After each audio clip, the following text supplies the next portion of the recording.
કચ્છના સુરજબારી હાઈવે પર આજે વહેલી સવારે થયેલી ગંભીર દુર્ઘટનાએ વિસ્તારને દહેશતમાં મૂકી દીધો હતો। સવારે લગભગ 5 વાગ્યાના અરસામાં ગાંધીધામથી મોરબી તરફ જઈ રહેલું ગેસ ભરેલું ટેન્કર પલટી જતા અચાનક તેમાં આગ ભભૂકી હતી।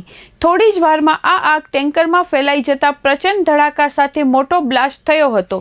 બ્લાસ્ટ એટલો જોરદાર હતો કે ટેન્કરના મોટા ભાગના ભાગો 1 થી 2 કિલોમીટર સુધી ઉડીને વિખેરાઈ ગયા હતા। આ ઘટનાના કારણે નજીકની હાઈવે હોટલ ખાતે પાર્ક કરેલી 6 કાર સહિત કુલ 7 વાહનો બળીને ખાખ થઈ ગયા હતા। આ ઘટનાના કારણે 10-12 કિલોમીટર લાંબો ટ્રાફિક જામ સર્જાયો હતો।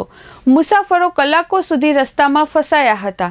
દુર્ઘટના બાદ ભચાઉ ફાયર વિભાગ તેમજ ખાનગી એકમોના ફાયર ફાઇટરોએ ઘટના સ્થળે દોડી જઈ સતત 3 કલાક પાણીનો મારો ચલાવી સવારે આશરે 8 વાગે આગ પર કાબૂ મેળવ્યો હતો।